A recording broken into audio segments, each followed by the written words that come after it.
A few days after Christmas, they packed their bags again, this time trading soft lights and quiet mornings for mountains and snow.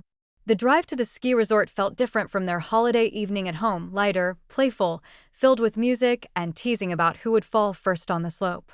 The world slowly changed outside the window.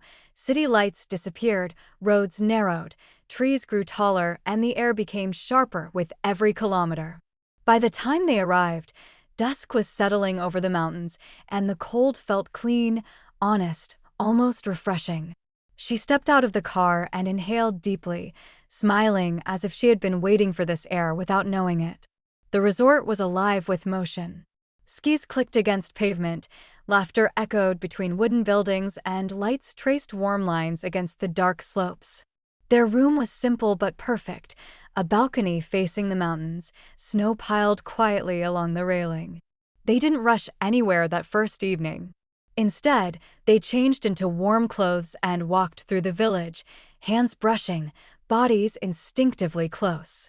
Over dinner, they talked about nothing serious, just impressions, people they saw, how strange and exciting it felt to be somewhere new together.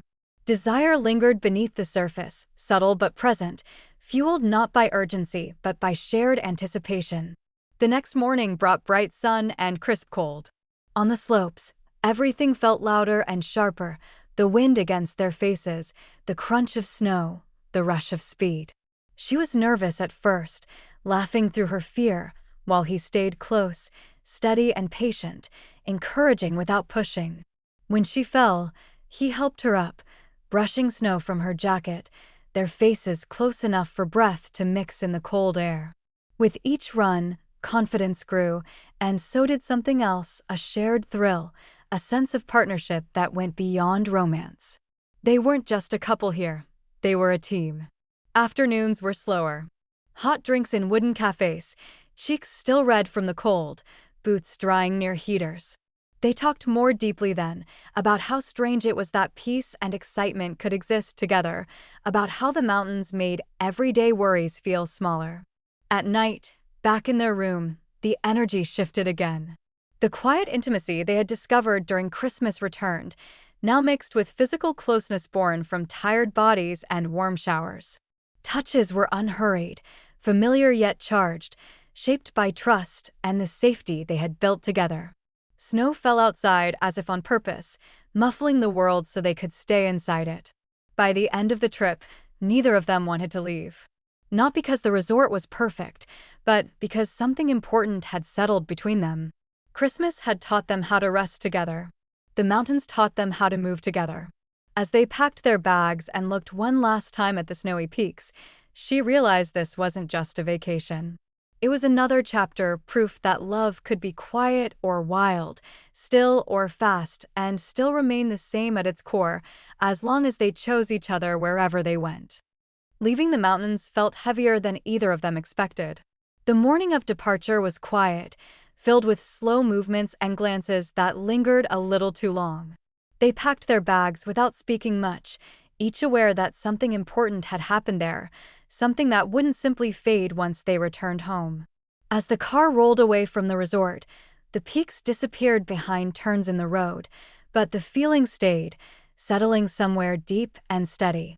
She rested her head against the window, watching the trees rush past, while he drove with one hand, the other resting briefly on her knee, grounding both of them in the present moment. Back in the city, life resumed its usual pace almost immediately. Emails waited, responsibilities demanded attention, routines tried to reclaim their old power. But something in them resisted slipping back completely. They found themselves pausing more often, choosing presence over hurry, connection over distraction. Evenings became intentional, shared meals instead of separate screens, conversations that stretched longer than planned, silence that felt earned rather than empty. The memory of the mountains acted like an anchor, reminding them that they worked best when they moved together, when they listened instead of assuming. One night, weeks later, as snow began to fall again outside their window, she brought up the trip without looking at him. She said the mountains made her realize how much she trusted him, how safe it felt to try something new knowing he would be there if she fell. He admitted that watching her grow braver with every run had changed the way he saw their future, not as something fragile to protect, but as something alive that could handle speed, uncertainty, even fear. The conversation didn't end with promises or plans. It ended with understanding, with a quiet agreement that what they were building didn't need constant definition to be real. As winter moved forward, they carried the lessons of that trip into everyday life. They learned how to support without controlling, how to encourage without pushing, how to rest without disconnecting. Love, they realized, wasn't proven in dramatic moments alone, but in the way you show up afterward, when the excitement settles and the work begins. The ski resort became a story they returned to often, not because it was perfect, but because it marked a shift, the moment they stopped wondering if they were moving in the same direction and started trusting that they were.